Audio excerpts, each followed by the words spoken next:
2565ขึ้น11ค่ำเดือน6เหนือ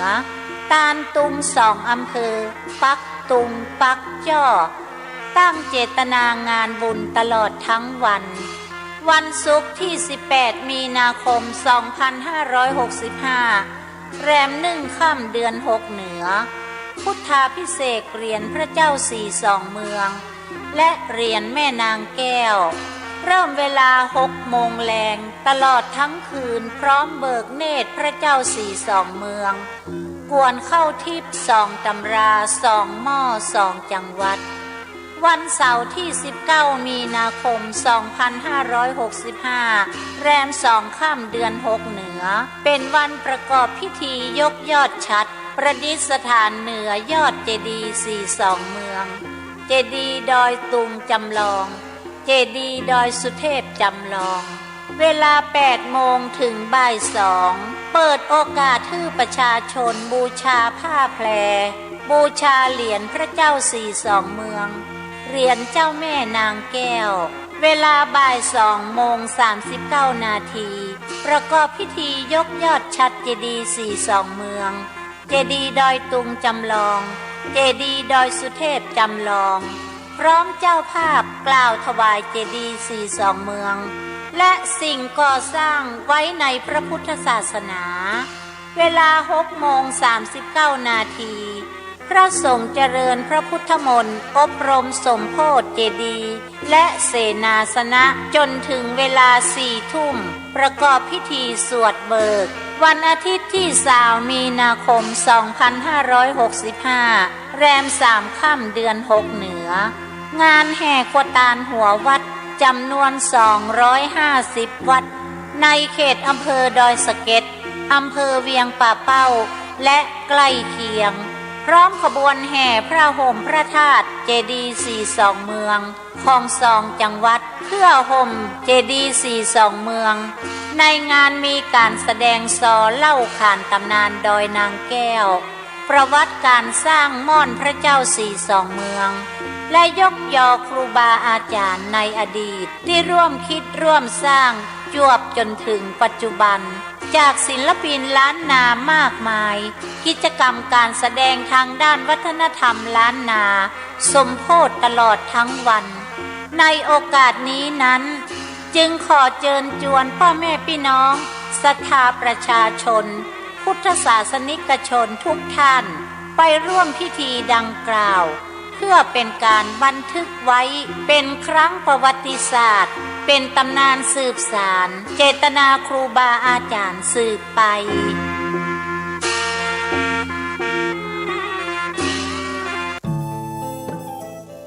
ท่านกำลังติดตามรับฟังสถานีวิทยุกระจายเสียงพระพุทธศาสนาแห่งชาติและสังคม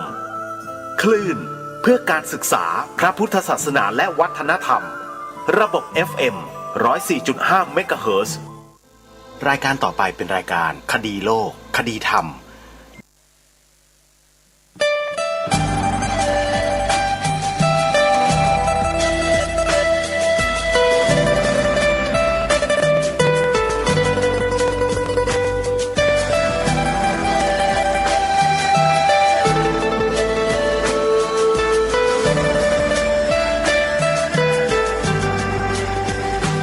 กล้าคิดก็ต้องกล้าทำอย่ากลัวถ้าทำความดีเป็นศึกษาปัญหาให้ทันท่วงทีเมืองไทยจะพัฒนากว่านี้รายการดีคดีโลกคดีธรรมขอรำพันบรรยายความคิดเครื่องหมายแห่งสีทั้ง3งามถนัดขาวคือบริสุทธิ์สีสวัสดิ์หมายพระไตรรัตน์และธรรมะคุ้มจิตไทยแดงคือโลหิตเราใส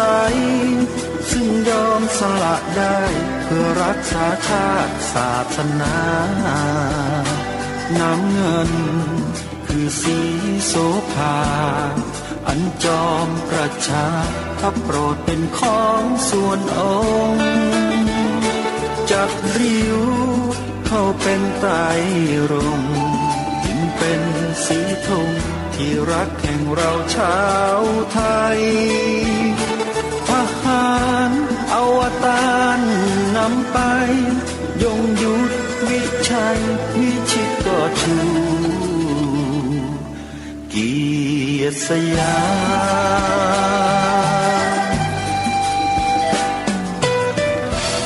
ประเทศไทยที่เจริญมั่นคงมาได้จนถึงทุกวันนี้มิได้เกิดขึ้นจากความหวาดกลัวยังคลาดเขลาแต่บรรพบุรุษไทยของเราทุกยุคทุกสมัยล้วนแต่มีความกล้าหาญและชาญฉลาดปกป้องเอกราชสร้างชาติให้เกิดความมั่นคงโดยมีธงแห่งพระไตรรัตน์เป็นเครื่องนำชัยจึงเป็นที่มาที่ไปของรายการคดีโลกคดีธรรมกล้าคิดก็ต้องกล้าทำอย่ากลัวถ้าทำความดีเร่งศึกษาปัญหาให้ทันท่วงทีเมืองไทยจะพัฒนากว่านี้รายการดีๆคดีโลกคดีธรรมรายการดีๆคดีโลกคดีธรรม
นี้วันแรม2 ค่ำเดือน 3วันนี้ตรงกับวันศุกร์ที่18กุมภาพันธ์พระพุทธศักราช2565รายการคดีโลกคดีธรรมมาพบกับท่านผู้ฟังเป็นปกติวันจันทร์ถึงวันศุกร์และวันเสาร์อาทิตย์ทางสถานีวิทยุแห่งนี้รายการนี้ท่านผู้ฟังสามารถดาวน์โหลดแอปพลิเคชันเพื่อติดตามรับฟังได้เป็นประจำทุกวันแอปพลิเคชันมีชื่อว่าสมาพันธ์สื่อวิทยุพระพุทธศาสนาอาเซียนและวิทยุพุทธศาสนาทั่วไทยแอปพลิเคชันนี้ได้รวบรวมสถานีวิทยุพระพุทธศาสนาแห่งชาติไว้ในแอปเดียวกันจำนวน36สถานีทั่วไทยนอกจากท่านจะได้ฟังรายการคดีโลกคดีธรรมเป็นประจำแล้วยังมีรายการประจำของแต่ละสถานีออนแอร์ออกอากาศให้ท่านผู้ฟังได้ติดตามรับฟังกันเป็นประจำอีกด้วยซึ่งล้วนแล้วแต่เป็นรายการที่ดีๆทั้งนั้นรายการธรรมะสาระที่เป็นประโยชน์มีอยู่มากมายในแอปพลิเคชันที่ชื่อว่าวิทยุพุทธศาสนาทั่วไทยใครที่บอกให้ผู้อื่นดาวน์โหลดแล้วได้ฟังรายการธรรมะท่านนั้น ได้บุญทั้งกลางวันและกลางคืนเหมือนกับการปลูกสวนอันรื่นรมปลูกสวนป่าสร้างสะพานขุดสระน้ำขุดบ่อน้ำสร้างที่อยู่อาศัยให้ผู้อื่นได้ใช้ประโยชน์ได้บุญทั้งกลางวันและกลางคืนเช่นเดียวกันจึงขอเจริญพรญาติโยมสาธุชนได้มีส่วนร่วมไม่ว่าวัดวาอารามวัดไหนสำนักสงฆ์ใดสถานที่ปฏิบัติธรรมที่ใดมีกิจกรรมให้เราร่วมดังกล่าวให้เรารีบขวนขวายทำกิจกรรมนั้นเถิดจะเกิดเป็นผลบุญมากมายมหาศาลสำหรับท่านโดยเฉพาะการบอกให้ผู้อื่นดาวน์โหลดแอปพลิเคชันวิทยุพุทธศาสนาทั่วไทยอันนี้จะได้บุญมากกว่าทุกอย่างทำไมจึงกล่าวเช่นนั้นการทำบุญด้วยปัจจัยอื่นๆที่เป็นวัตถุสู้การทำบุญ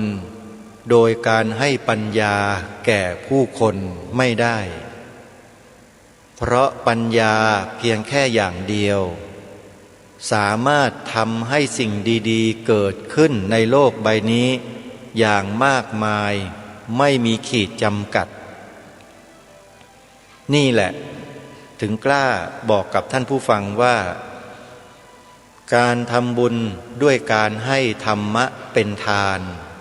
ชนะการให้ทั้งปวงท่านสาธุชนทั้งหลายรายการคดีโลกคดีธรรมนั้นถึงแม้ว่าจะไม่ใช่รายการธรรมะโดยตรงแต่รายการนี้เป็นรายการส่งเสริมธรรมะปกป้องคุ้มครองธรรมะรักษาธรรมะให้ธรรมะนั้นเป็นประโยชน์ต่อท่านผู้ฟังและผู้คนโดยทั่วไปตลอดกาลนานแสนนานชีวิตของอาตมภาพก็จะทำหน้าที่ปกป้องคุ้มครองรักษาธรรมะอย่างนี้ตลอดไปถ้าหากมีคำถามว่าอ้าวแล้วพระคุณเจ้าไม่รู้ธรรมะเลยหรืออาตมาก็จะตอบแบบปฏิปุจฉาว่าแล้วโยมเข้าใจอาตมาภาพดีพอแล้วหรือยังถ้าหากว่าเข้าใจดีพอแล้วคำถามนี้จะไม่เกิดจะไม่มีคนที่มีปัญญามีความคิดเขาจะไม่ถามคำนี้หรอกเขาฟังแล้วเขาก็รู้แล้วแหละว่ามีธรรมะหรือไม่มีธรรมะลองพิจารณาดูนะโยมนะระหว่างคนไม่มีธรรมะไม่รู้ธรรมะกับคนที่รู้ธรรมะเนี่ยจะทำงานในลักษณะเช่นนี้แตกต่างกันหรือไม่อย่างไรคนที่ทำงานทำกิจต่างๆเพื่อผลประโยชน์ส่วนตนเรียกว่าคนเห็นแก่ตัวเนี่ยคิดว่าคนนั้นมีธรรมะไหมแล้วคนที่ทำงานเพื่อประโยชน์ส่วนรวมล่ะทำโดยไม่เห็นแก่ตัวเนี่ยมีธรรมะไหมอันนี้พิจารณากันเองอาตมาภาพไม่สามารถจะชี้ชัดฟันธงลงไปให้กับทุกท่านได้ทราบณที่นี้ได้เพราะมันเป็นเรื่องปัจจัตตังเวทิตัพโพวินยูหิวินยูชนย่อมรู้ได้เฉพาะตนเท่านั้นใครบอกก็ไม่เข้าใจไม่รู้แล้วก็ไม่เชื่อด้วยแต่เขาจะรู้ได้ด้วยตัวของเขาเอง นี่คือพระพุทธศาสนาที่ให้โอกาสเปิดโอกาสให้อิสรภาพทางความคิดแก่บรรดาบุคคลโดยทั่วไปให้คิดพิจารณารู้ด้วยตนเอง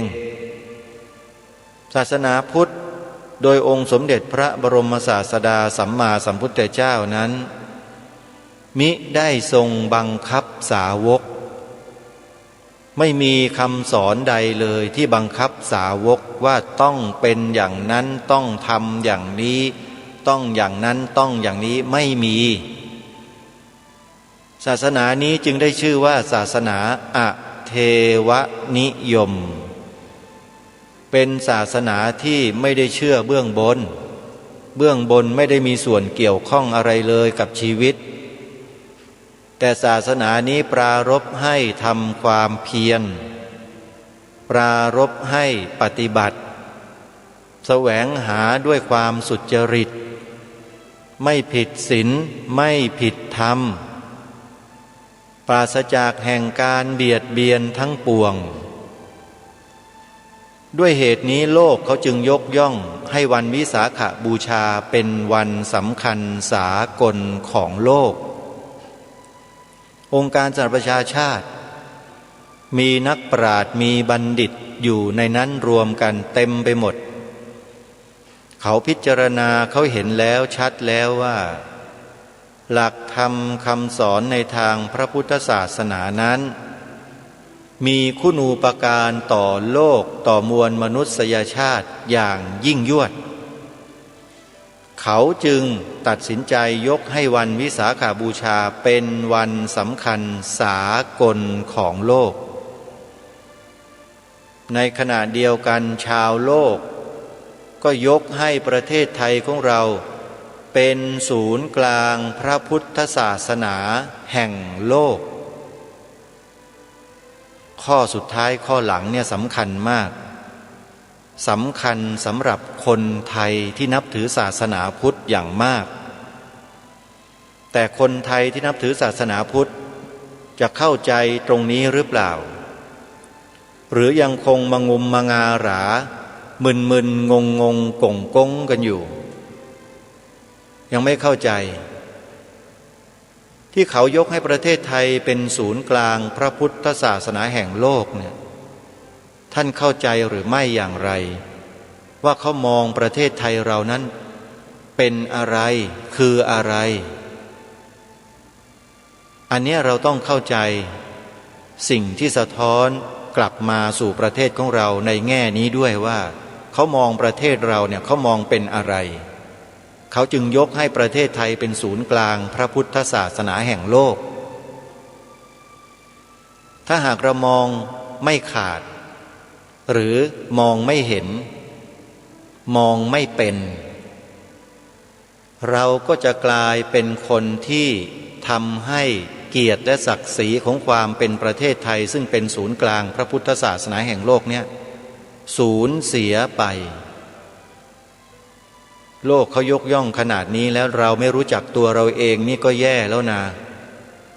อาตมาภาพในฐานะที่เป็นพลเมืองไทยที่นับถือพระพุทธศาสนาอันเป็นศาสนาประจำชาติเนี่ยขอบอกกับทุกท่านเลยว่ามีความภาคภูมิใจในเกียรติและศักดิ์ศรีที่โลกเขายกให้ประเทศไทยของเราตรงนี้มากมายและสิ่งที่อาตมาภาพได้กระทำและคำที่พูดอยู่ทุกวันนี้อาตมาภาพก็พิจารณาแล้วพิจารณาอีกว่าถึงเวลาและสมควรที่คนไทยที่นับถือพระพุทธศาสนานั้นจะต้องช่วยกันกระทำให้เกิดให้มีให้เป็นรูปธรรมชัดเจนขึ้นมาให้ได้ไม่ใช่นั่งกันนิ่งๆเฉยๆเสพบริโภคแต่สื่อแมลงวันอยู่อย่างนั้นน่ะแล้วก็ดื่มกินเคี้ยวดมสูดสิ่งที่แมลงวันป้อนให้ทุกวันเชื้อสกปรกอันเกิดจากการสื่อสารที่มีแต่น้ำเน่าเล่าแต่เรื่องคนอื่น แล้วก็เล่าแต่เรื่องที่เสียหายเสื่อมเสียเพื่อให้ผู้คนนั้นเกิดอกุศลจิตสื่อที่นำเสนอแต่สิ่งเสียหายสิ่งที่ไร้สาระทำให้จิตใจของคนไทยตกต่ำอยู่ตลอดเวลาสื่อนั้นอาตมภาพให้ฉายาว่าสื่อแมลงวันใครก็ตามที่เสพบริโภคสื่อแมลงวันอยู่เป็นประจำทุกวันนั้นคนนั้นก็จะติดเชื้อในกระแสจิตเมื่อติดเชื้อในกระแสจิตแล้วจิตนั้นก็จะต่อต้านความเป็นชาติของตัวเองต่อต้านความเป็นเอกราชของชาติตนเองโดยไม่รู้ตัวแล้วก็คิดว่าตัวเองนั้นคิดถูกพูดถูกทำถูกอยู่ตลอดเวลาทั้งที่เห็นกงจักรเป็นดอกบัวเห็นหัวเป็นหางเห็นชั่วเป็นดีแต่คนพวกนี้ไม่เคยรู้ตัวเองแล้วก็มาต่อต้านคัดค้านความเป็นชาติตัวเองเช่นต่อต้านคัดค้านความเป็นศาสนาประจำชาติของศาสนาของชาติของบรรพบุรุษตัวเองคือศาสนาพุทธพวกเรารณรงค์กันแทบเป็นแทบตายเพื่อที่จะให้พวกนักการเมืองทั้งหลายผู้มีอำนาจทั้งหลายทั้งปวงที่นั่งกุมอำนาจกันอยู่เนี่ยให้เขียนลงไปเป็นลายลักษณ์อักษรในกฎหมายรัฐธรรมนูญว่าพระพุทธศาสนาเป็นศาสนาประจำชาติไทยแต่คนพวกนี้ปฏิเสธไม่เห็นด้วยแล้วก็อ้างเหตุผลบ้าๆบอๆที่ไร้สาระบวกกับประชาชนที่เสพบริโภคแต่สื่อแมลงวันอยู่ตลอดเวลาทำให้แนวคิดเปลี่ยนไปเป็นฝ่ายเดียวกับคนพวกนี้ก็ร่วมกันถลุงถล่มผู้ที่ออกมาเคลื่อนไหวกลายเป็นบาปเป็นกรรมกันมาจนถึงวันนี้ไม่รู้ตัวกันเลยทุกวันนี้ก็ยังมีต่อต้านกันอยู่เนี่ยอาตมาภาพนำพาให้ผู้คนพูดคำว่าพระพุทธศาสนาเป็นศาสนาประจำชาติไทยทุกวันเนี่ยคนพวกนี้ก็จะแสดงออกโดยความไม่พอใจหงุดหงิดงุ่นง่านรำคาญใจเรียกว่าอุทธัจจะกุจจะนั้นเกิดเต็มหัวใจรู้จักกุจจะอุทธัจจะกุจจะไหมโยมคืออะไรถ้าไม่รู้จักโยมต้องไปค้นคว้าหาอ่านดูบ้างนะโยมนะตัวนั้นน่ะมันอยู่ในใจคนเรานี่แหละอุทธัจจะกุจจะมันคืออะไรโยมไปดูไปเปิดดูแล้วมันส่งผลให้เราเป็นคนเช่นไรเวลาตายจากโลกนี้แล้วมันจะไปไหนคนที่มีอุทธัจจะกุจจะอยู่ตลอดเวลาเนี่ยจากการที่เราสร้างมหากุศลใหญ่ทำหน้าที่ปกป้องคุ้มครองส่งเสริมพระพุทธศาสนาด้วยการใช้วาจากล่าวความจริงของประเทศตัวเองให้เป็นที่ปรากฏแก่ผู้คนโดยทั่วไปในสังคมให้ยอมรับรู้รับทราบและร่วมอนุโมทนาบุญแต่คนพวกนี้กลับต่อต้านคัดค้านไม่เห็นด้วยเพราะมีอุทธัจจะกุจจะอยู่ในจิตโดยตลอดคนพวกนี้ลองคิดดูว่าเมื่อตายจากโลกนี้แล้วจะไปเกิดเป็นอะไรอยู่ในภพภูมิใดแล้วจิตของเขานั้นจะเป็นเช่นไรท่านสาธุชนก็ลองพิจารณาศึกษาหาข้อมูลดูก็แล้วกันว่าคนที่มีอุทธัจจะกุจจะนั้นเป็นจิตประเภทไหนแล้วเมื่อมีมากๆมีอยู่อย่างสม่ำเสมอคิดอยู่เป็นอาจินปรุงแต่งจิตอยู่เป็นอาจินนี้เมื่อเวลาใกล้จะตายมรณาสันวิถีเกิดเนี่ยตัวนี้จะนำพาจิตดวงนี้ไปสู่ภพภูมิเช่นใด อย่าทำเป็นเล่นไปนะโยมอาตมาภาพไม่ได้พูดเล่นๆนะโยมนะอาตมาภาพไม่ใช่ว่ารู้ธรรมะโดยปกติทั่วไปนะโยมแต่รู้ถึงขนาดปรมัตถสัจจะรู้และเข้าใจถึงระดับปรมัตถสัจจะนู่นนะก็เพราะศึกษาเรียนรู้ทำความเข้าใจในสิ่งเหล่านี้มาก็เลยทำให้อาตมาภาพสามารถกล่าวได้พูดได้ว่าสิ่งที่รู้อยู่นี้เข้าใจอยู่นี้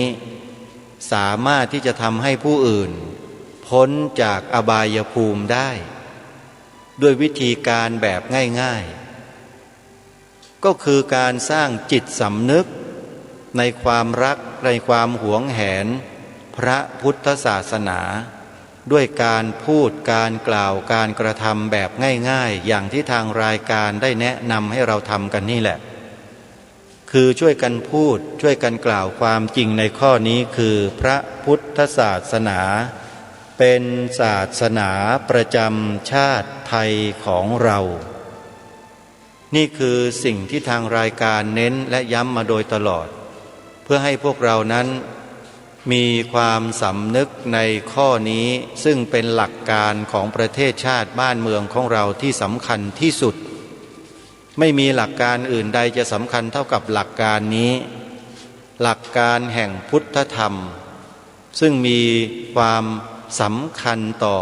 ทั้งปัจจุบันและอนาคตของชีวิตทุกๆคนไม่ว่าใครทั้งนั้นเพราะฉะนั้นท่านสาธุชนทั้งหลายเราจงให้ความมั่นใจกับตัวของเราเองเถอะว่าสิ่งที่เราพากันพูดพากันคิดพากันทำอยู่ในลักษณะเช่นนี้เนี่ยเป็นบุญกุศลที่ใหญ่มากเป็นบุญกุศลที่ใหญ่จนถึงขนาดคนปกติธรรมดามองไม่เห็นนะเพราะใหญ่มากโยมเหมือนกับท้องฟ้าเนี่ยเห็นกันอยู่ทุกวันทุกวันแต่คนที่ไม่รู้ไม่เข้าใจท้องฟ้าก็เฉยๆมองไปก็อย่างนั้นแหละแต่คนที่เขาเข้าใจท้องฟ้าเนี่ยเขาจะมีความปราบปลื้มปีติยินดีทุกครั้งที่เขามองเห็นหรือแหงนขึ้นไปดูท้องฟ้าเขาจะเห็นคุณค่าและประโยชน์ของท้องฟ้าที่ปกคลุมชีวิตของเขาและสรรพสัตว์เนี่ยให้อยู่เย็นเป็นสุขได้อย่างชัดเจนแต่คนที่ไม่มีสติไม่มีปัญญามองเท่าไหร่ก็ไม่เกิดความปีติไม่เกิดความยินดีขึ้นหรอกบางทีก็ถมน้ำลายลดฟ้าก็มีเนี่ยคนประเภทนี้เข้าข่ายถมน้ำลายรดฟ้าแล้วมันก็ตกลงมาใส่หน้าตัวเองอาตมาภาพอุปมาให้เห็นภาพคนที่อาศัยอยู่กินบนผืนแผ่นดินพระพุทธศาสนาคือประเทศไทยของเรานี้แต่ไม่มีความกตัญญูกตเวทีไม่รู้บุญไม่รู้คุณต่อประเทศนี้มีแต่จะแสวงหาผลประโยชน์ให้กับตัวเองกลุ่มพวกตัวเองกลุ่มพวกพ้องตัวเองโดยไม่มองเห็นถึงความสำคัญมองไม่เห็นถึงประโยชน์ส่วนรวมอันยิ่งใหญ่ในข้อนี้คนเหล่านี้แหละก็เข้าข่ายถมน้ำลายรดฟ้าทั้งนั้นกินบนเรือนขี้บนหลังคาถมน้ำลายรดฟ้าแล้วก็ทำอะไรที่มันเป็นสิ่งที่ไร้ประโยชน์ไร้ค่าต่อแผ่นดินนี้หลายสิ่งหลายประการโดยเฉพาะการเบียดเบียนชีวิตผู้บริสุทธิ์ให้ล้มหายตายจากไปจากผืนแผ่นดินนี้เป็นจำนวนเกือบ10,000 คนที่ผ่านมานะฮะน้อยไม่โยมว่าฆ่าคนตายเกือบ10,000อย่างเงี้ยถึงแม้ว่าจะใช้เวลาหลายปี10 กว่าปีแต่มันก็คือความสูญเสียที่มันไม่ควรจะเกิดขึ้นบนผืนแผ่นดินพระพุทธศาสนานี้เลยใช่ไหมและที่มันเกิดขึ้นมาเพราะอะไรเพราะแนวความคิดของคนที่นับถือลัทธิที่ตรงกันข้ามกับพระพุทธศาสนาของเรานี่แหละมันไม่ใช่อะไรอื่นหรอกถ้าหากว่าเขามีแนวความคิดที่สอดคล้องกันกับหลักพุทธธรรมซึ่งเป็นหลักการของชาติบ้านเมืองนี้แล้วการเบียดเบียนดังกล่าวนั้นมันก็จะไม่เกิดขึ้นมันก็จะไม่มีขึ้นเป็นอันขาด เมื่อไม่มีการเบียดเบียนกันในลักษณะเช่นนั้นการอยู่ร่วมกันอย่างสงบสันติที่แท้จริงมันก็เกิดขึ้นแต่ที่ผ่านมาและที่เป็นอยู่ปัจจุบันเนี่ยมันใช่ไหมเล่ามันใช่ไหมล่ะมันอยู่กันด้วยความอิสระเสรีมีความสุขร่วมกันไหมมันมีแต่ความหวาดระแวงซึ่งกันและกันอยู่ตลอดใช่หรือไม่จริงๆแล้วไอ้ความหวาดระแวงเนี่ยเราน่ะมันไม่หวาดระแวงอยู่แล้วเพราะเรามีจิตใจที่ถูกฝึกฝนอบรมตนให้มีความสงบอยู่ตลอดเวลาไม่เบียดเบียนใครอยู่ตลอดเวลาเป็นพื้นอยู่แล้วแต่คนที่มีจิตใจไม่ปกติมีความวิตกกังวลอยู่ตลอดเวลานี่ก็คือคนที่มันไม่เข้าใจและไม่รู้เรื่องหลักของพุทธธรรมเมื่อไม่รู้จากหลักการของประเทศชาติบ้านเมืองนี้ก็ไปยึดถือเอาลัทธิความเชื่อผิดมาจากที่อื่นแล้วก็เอามาใช้ในแผ่นดินหรือบนแผ่นดินพุทธอย่างประเทศไทยของเราการเบียดเบียนมันก็เกิดขึ้นแล้วรัฐบาลเองใครก็ตามที่เป็นรัฐบาลแก้ปัญหาได้ไหมเล่าแก้ได้ไหมกี่ปีแล้วน่ะแล้วจะไม่ให้พูดเรื่องแบบนี้ได้ยังไงมันเป็นความเดือดร้อนของประชาชนผู้อยู่อาศัยและผู้ให้ภาษีให้พวกคนที่เข้าไปเป็นนักการเมืองบริหารประเทศกินกันอยู่ทุกวันเนี่ยเขาเดือดร้อนแล้วจะไม่พูดให้พวกเขาได้ยังไงมันก็ต้องพูดให้เขาเพื่อให้เขานั้นเกิดความรู้สึกว่าคนภาคอื่นๆนะเขาก็ไม่ได้ทิ้งพวกเราเขาเข้าใจพวกเรานะในกรณีนี้ก็คือชาวพุทธและพี่น้องมุสลิมผู้มีความจงรักภักดีต่อประเทศชาติบ้านเมืองมีความกตัญญูต่อประเทศชาติบ้านเมืองที่เขาถูกฆ่าตายโดยไม่มีเหตุไม่มีผลเนี่ยอาตมาภาพก็พูดให้กับคนเหล่านี้แหละเขาเป็นผู้บริสุทธิ์แต่เขาต้องตายเพราะไอ้ลัทธิความเชื่อบ้าๆบอๆบางอย่างนั่นน่ะแล้วรัฐบาลจัดการได้ไหมไอ้ลัทธิความเชื่อแบบเนี้ยหรือส่งเสริมกันอยู่อาตมาไม่รู้นะอันนี้คือการสงสัยจะเป็นอย่างไรนั้นไม่ทราบนี่คือสิ่งที่ทางรายการนั้นติดตามมาอยู่โดยตลอดติดตามพฤติกรรมการกระทำของคนพวกนี้คนที่อ้างตัวเองว่ามีอำนาจเนี่ยติดตามอยู่ตลอดโยมเพราะว่าผู้หลักผู้ใหญ่ที่ได้รับมอบหมายให้ทำหน้าที่ดูแลรับผิดชอบในส่วนนี้ที่เป็นคนสุจริตเป็นคนที่มีธรรมเนี่ยนะเขาก็นำข้อมูลต่างๆที่เขารู้เขาทราบเนี่ยมาบอกมาเปิดเผยแบบที่ว่าไม่มีการปกปิดเลยทำให้เราจึงได้รู้ไงว่าไอ้สิ่งที่มันเกิดขึ้นใน3จังหวัดชายแดนภาคใต้และกำลังจะกระจายไปทั่วทุกภูมิภาคของประเทศเนี่ยมันคืออะไรแล้วใครเป็นผู้อยู่เบื้องหลังของการกระทำเช่นนี้เราจึงรู้แล้วก็มีคนเขาเรียกว่าหน่วยกล้าตายที่ออกมาเปิดเผยสิ่งเหล่านี้ให้แก่พวกเราแล้วแต่พวกเราอาจจะไม่เชื่อก็ไม่ได้ว่าอะไรนะแต่อาตมาภาพก็ต้องกำชับอีกว่าควรจะรับรู้รับทราบกันบ้างอย่างน้อยก็จะได้ชื่อว่ามีคนเขารู้ข้อมูลแล้วนำมาเปิดเผยให้พวกเราแล้วใครก็ไม่อาจสามารถจะไปกล่าวหาคนพวกนี้ได้ว่ารู้อะไรแล้วไม่ยอมบอก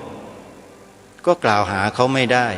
เพราะเขาก็ทำหน้าที่โดยสุจริตของเขาไม่ได้ค่าจ้างจากใครเขาไม่มีเบื้องหลังจากใครทั้งนั้นเขาทำโดยความสุจริตใจทั้งสิ้นอาตมาภาพดูแล้วเห็นแล้วสัมผัสแล้วจึงกล้ายืนยันกับพวกเราได้ว่าเขาไม่มีเบื้องหลังใดๆเลยที่จะแสวงหาประโยชน์จากการออกมาเปิดเผยขบวนการทำลายล้างประเทศไทยของเราเขาไม่มีผลประโยชน์อะไรจากใครแต่เขาทำเพื่อปกป้องชาติบ้านเมือง ปกป้องพระบวรพุทธศาสนา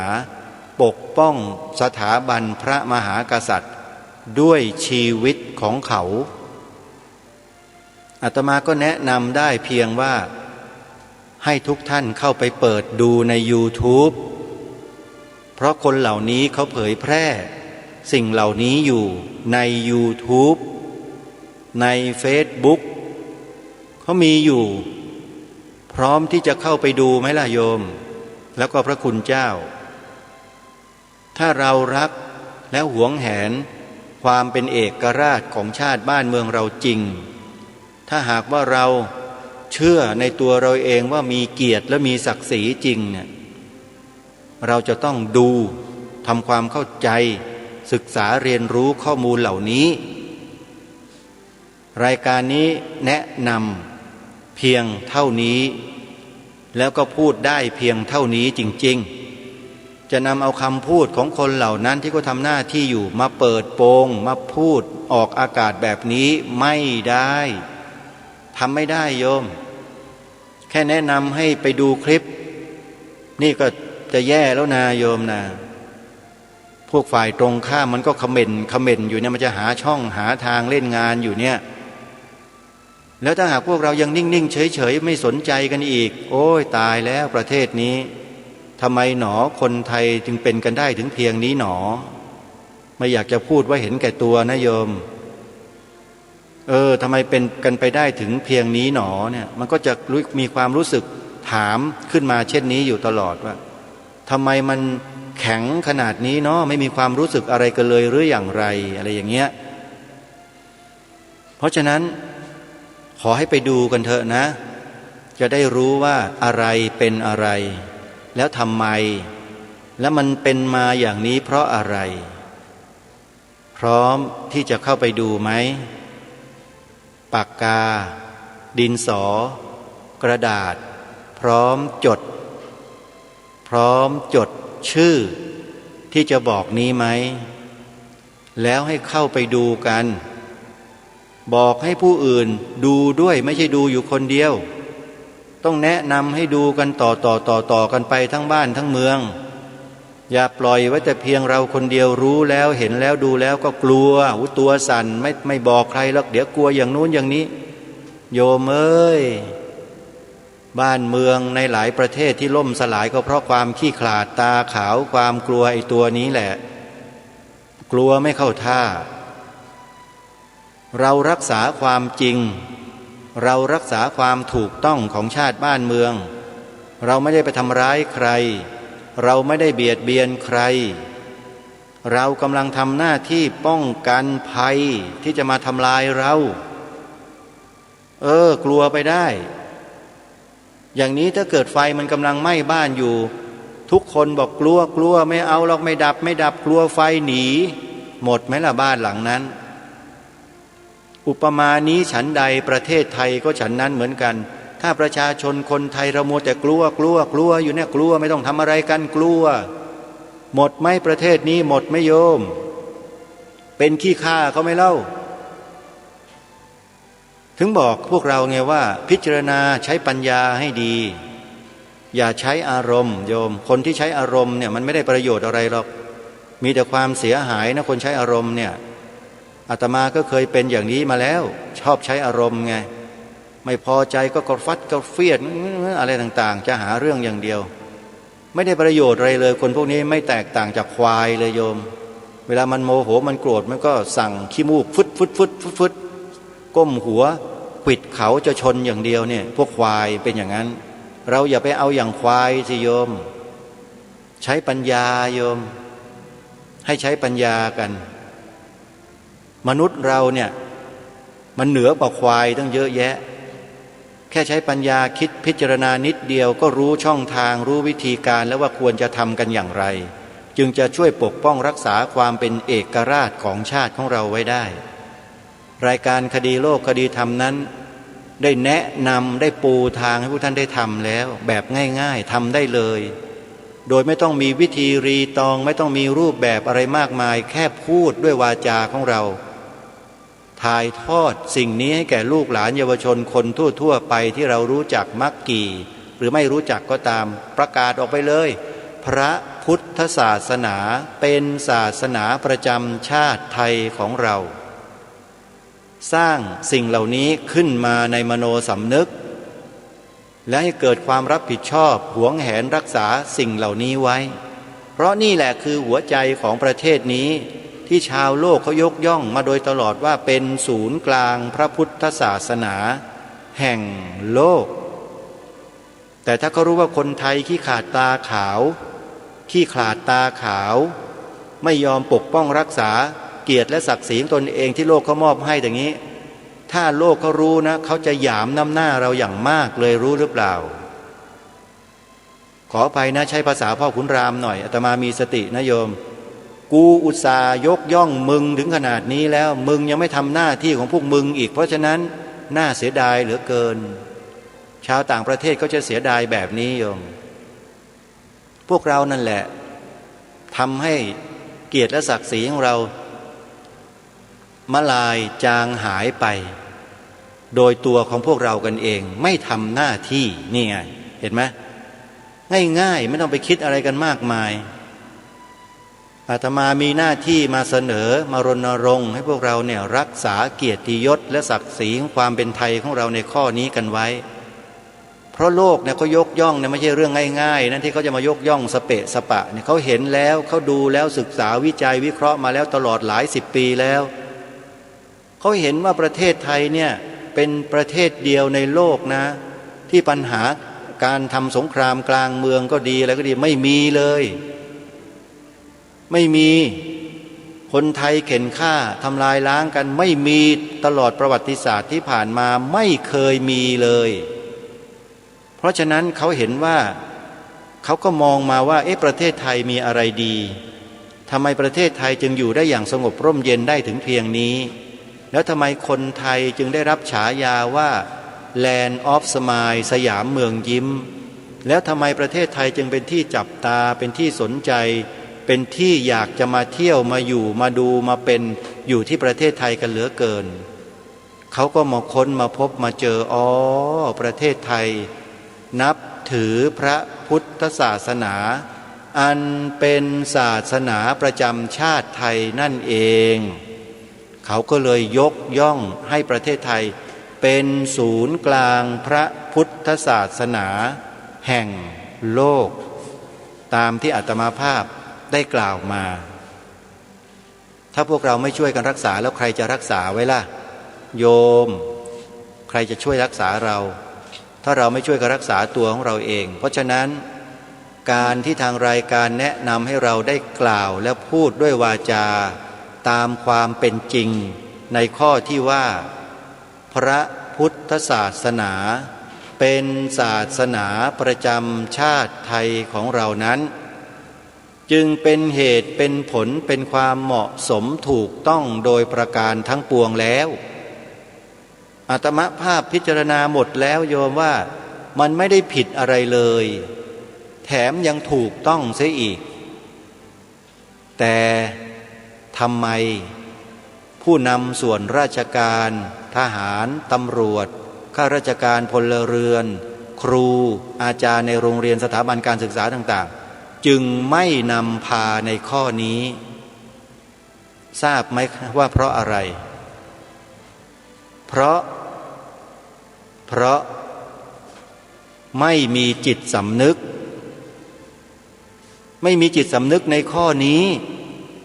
ถ้าเขามีเขาก็จะทำหน้าที่ของเขา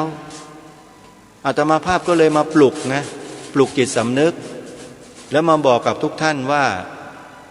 ให้พวกเราเนี่ยช่วยกัน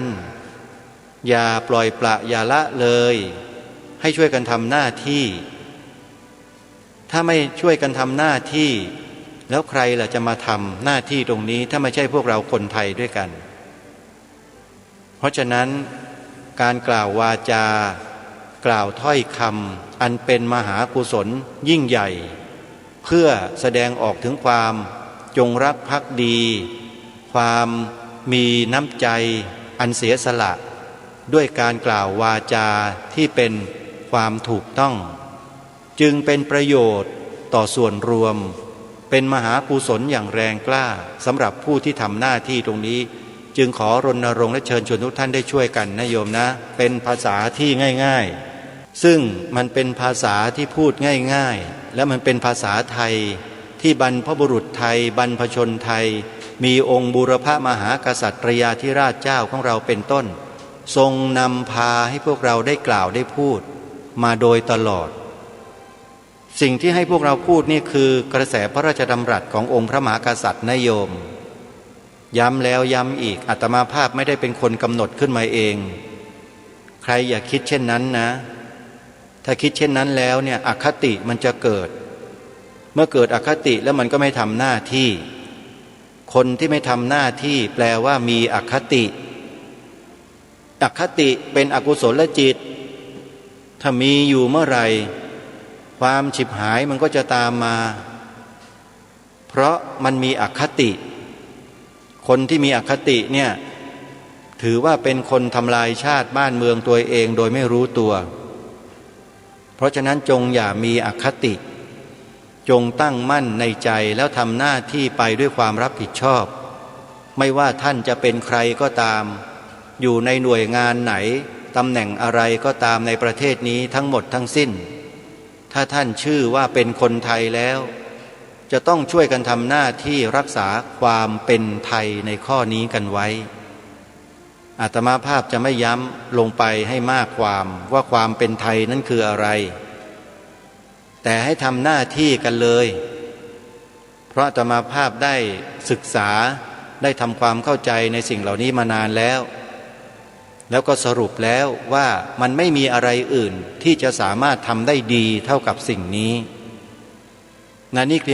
เป็นเพียงแค่ข้อแรกที่ให้เราทำนะฮะคือให้เรากล่าวคำนี้แล้วถ่ายทอดให้ผู้อื่นไปโดยลำดับให้มากที่สุดให้กว้างขวางที่สุดก็คือคำว่าพระพุทธศาสนาเป็นศาสนาประจำชาติไทยของเราส่วนในข้อที่สองอันนี้ก็เป็นสิ่งที่สำคัญไม่แพ้กับข้อที่หนึ่งแล้วก็เป็นเครื่องยืนยันในข้อที่หนึ่งที่เราทำกันด้วยความหมายพระราชทานธงไตรรงค์ขอร่ำรำพันบรรยายความคิดเครื่องหมายแห่งสีทั้งสามงามถนัด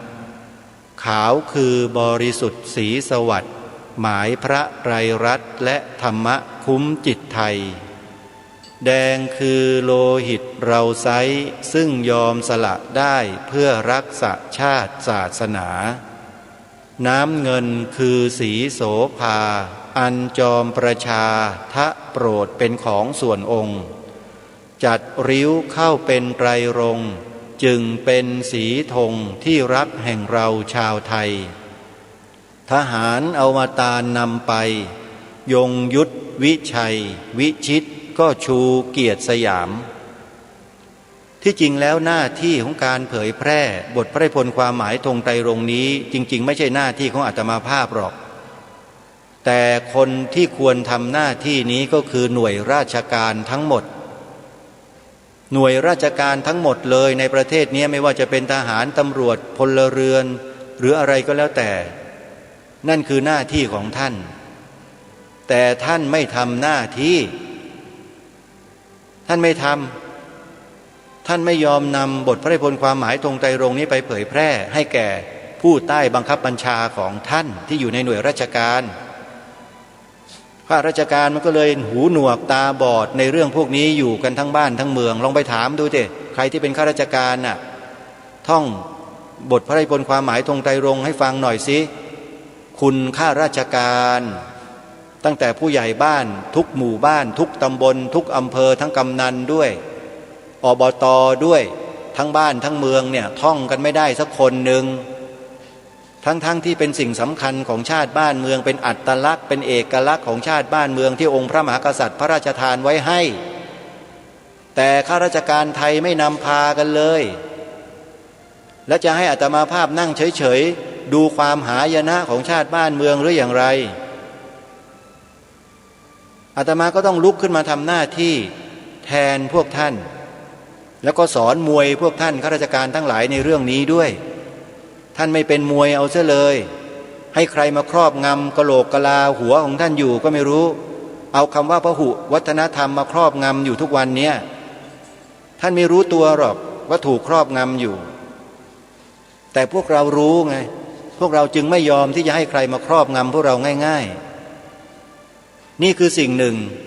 ที่จะให้พวกเรานั้นได้ทำหน้าที่รับผิดชอบต่อชาติบ้านเมืองของเราในข้อที่สอง